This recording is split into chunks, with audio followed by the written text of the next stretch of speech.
कर दिया मैंने, ये तीनों पॉइंट लिखे थे और इसी सवाल में तीनों पॉइंट है। देखें सलमान मिर्जा ने थ्रू आउट टूर्नामेंट में जितने मैच खेले अच्छी की, मगर आज का जो मैच है ना ये बड़ा मैच था। और जिस तरह की उनकी फॉर्म थी बॉलिंग की, उन्होंने आखिरी ओवर में क्या बॉलिंग की है, मुझे ऐसा लगा उनके जहन में नहीं था अगेंस्ट फ़हीम अशरफ मुझे बॉल करनी पड़ेगी।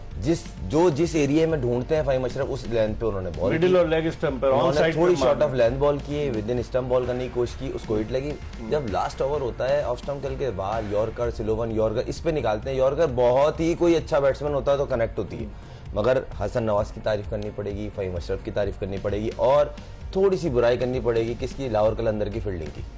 देखिए कैच गिर जाते हैं, सीधी बॉल चौका ज्यादती, सीधी बॉल पे चौके 2 रन 3 रन से और आज ऐसा लग रहा था कहीं वाघा बॉर्डर पे फील्डिंग कर रही है लाहौर की टीम, ऐसी मिस फील्डिंग जैसे गोलियां आ रही हैं, सीधी बॉल आ रही है पकड़ के दो। प्रेशर भी तो होता है फाइनल, किस चीज का प्रेशर है, आप ही अच्छी क्रिकेट खेल के आए ना फाइनल तक और आपने सबको बीट किया है। दोनों टीमों में आज जो मेन अभी तक जो डिफरेंस दिखा वो फील्डिंग का था, वरना हो सकता है कोयटा ग्लैडिएटर मैक्सिमम 160-70 करती सही, मगर जिस तरह उन्होंने क्लैप की 201 करवा दिए, बहुत ज्यादा। बॉलर गिरता कैसे, जब सीधी बॉल में फंबल होगी, चौका छूटेगा, कैच गिरेंगे तो ये मिसफील्डिंग बहुत भारी पड़ती है। 67 रन पर हसन नवाज का कैच ड्रॉप हुआ और हसन नवाज ने आज कमाल की बैटिंग की, वरना 21 रन पे 2 विकेटें गिर चुकी थी चौथे ओवर में जब हसन नवाज बैटिंग करने के लिए आए।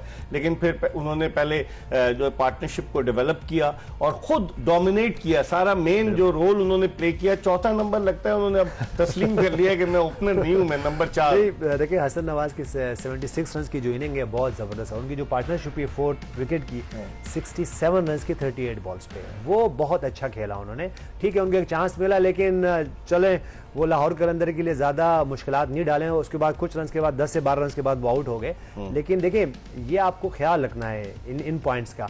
अगर मैं फील्डिंग की बात करूं तो ये लास्ट चार दिनों में ये तीसरा मैच है लाहौर कलंदर्स का, तो ये आइंदा ये पॉइंट उनको देखना है कि अगर हमें इस तरह की सिचुएशन में, या तो ठीक है आप इस सिचुएशन में आओ ही ना, पहले टॉप 2 में फिनिश करो, वहां से मैच जीते और जाके फिर आराम सुकून से आप फाइनल खेलो। लेकिन जब इस तरह की आपको पोजीशन होती है तो उसमें फिर आपने ख्याल रखना है, अपने आप को थोड़ा रिजर्व रखना है, अपनी एनर्जी रखनी है, क्योंकि ग्रैंड फाइनल में फिर इस तरह होता है। और हमने एक पॉइंट पे कल डिस्कशन की थी कि सऊद शकील को जो अपना रोल है वो डिफाइन करना है। आज अगर उनकी वही वाली बात देख ले, जब उनकी विकेट्स गिरी और अगर यहाँ पे एक और विकेट गिरती कहीं तो और पार्टनरशिप नहीं होती तो ये अभी 150 रन चेस कर रहे होते और इस सिचुएशन पे 150 रन चेस करना बहुत आसान होता। तो मेरे ख्याल से ये वो की पॉइंट्स हैं जो कि जब नेक्स्ट PSL आए तो उसमें आपने इसको अभी से पॉइंट आउट करके और फिर जब अगली दफा आओ आप नेक्स्ट PSL में नेक्स्ट ईयर आओ तो इस पे आप जरूर इसका कोई वर्किंग करके आए।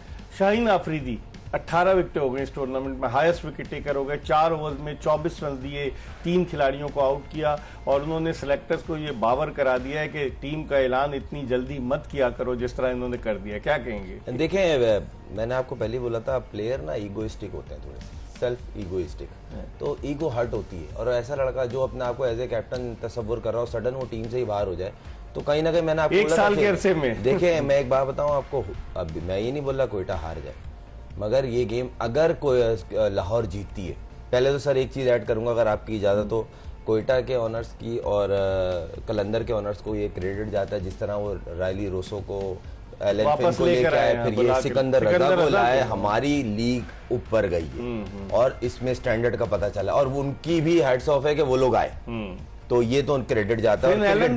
जी बिल्कुल, डेविड वार्नर तक क्या, डेविड वार्नर आए, मतलब बड़े फाइनल में दोनों ने अपने एकदम सरप्राइज आया कि सिकंदर कल तक हमें नहीं पता था कि वो खेलेगा, आज आएगा नहीं आएगा और वो आया, कमिट करके खेल रहा है और जल्दी खत्म हो गया।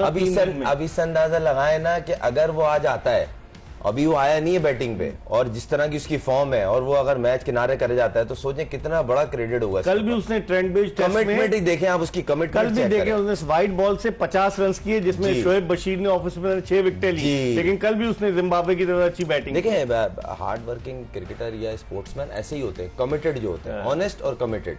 तो यहाँ सिकंदर की तारीफ करनी पड़ेगी, मैच बिल्कुल इवन है अभी 35 गेंदों पर 79 रन इवन कैसे हो गया? नहीं देखे 10 की एवरेज है ना, 10 से ऊपर जब जाएगी ना एवरेज तो मसले मसाइल पैदा होंगे। 10 तक आराम से कर सकते हैं। हाँ 10 की एवरेज और नीचे काफी अच्छी मजबूत बैटिंग लाइन है इनकी। शाहीन भी छक्के मारते हैं, सिकंदर को भी आना है, दोनों ये ऐसे प्लेयर हैं जो ये 2 मैच जिता के गए। और फिर अखलाक जो मेरा फेवरेट पहली दफा खेल रहे हैं, आपका फेवरेट तो है वो तो सही है, मगर उसकी मैंने अभी नेशनल T20 में परफॉर्मेंस अच्छी। मैं ये नहीं बोल रहा वो आएगा और कुछ कर देगा, आई होप के वो कर दे, क्योंकि यही मैच होते हैं स्टार बनने के।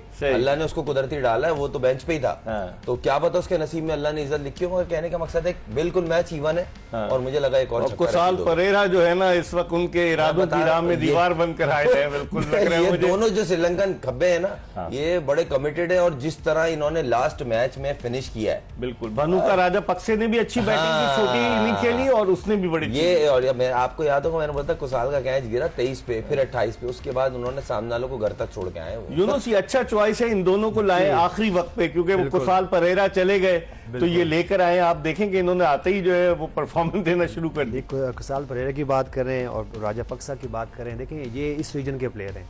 स्पिनर्स इनके मुल्क में भी बहुत टॉप के स्पिनर्स रहे हैं और बार बार ये पाकिस्तान के साथ और इस रीजन में खेलते हैं और कंडीशन भी ऑलमोस्ट इनके लिए हमारी जैसी है। और जिस वक्त इसका गेम का जिस तरह चल रहा है, आई होप के ये इन दोनों स्पिनर्स को बहुत अच्छा खेल रहे हैं इस वक्त। 13 का एवरेज आ गया रिक्वायर्ड। लेकिन देखिए अभी इनको ये ओवर देखना है और इसके बाद क्योंकि देखें जब ये थोड़े से फास्ट बॉलर्स भी आएंगे और यहाँ पे अगर मैं उस्मान तारिक की बात करूं तो उनका ये मेरे ख्याल से तीसरा ओवर है जी, तो इसके बाद उनका एक ओवर रह जाएगा जी, सॉरी लास्ट ओवर है। और वो देखें कि वो जो है उनको अब ऑलमोस्ट जो है वो एक आउट किया और उनको 37 रन और एक बॉल है उनका, तो उनके रन तो हुए हुए हैं। अब सिर्फ इन्होंने क्या करना है, जैसे पहली इनिंग में हुआ कि सलमान मिर्जा के आखिरी ओवर में 23 रन का बनना, तो अभी इनके पास के 2 ओवर बाकी, 2 में से सिर्फ 12 रन दिए। लेकिन देखें जब वो ये जरूर ये दोनों बैटर्स चाहेंगे क्योंकि ये बहुत एक्सपीरियंस बैटर्स हैं और बहुत टॉप के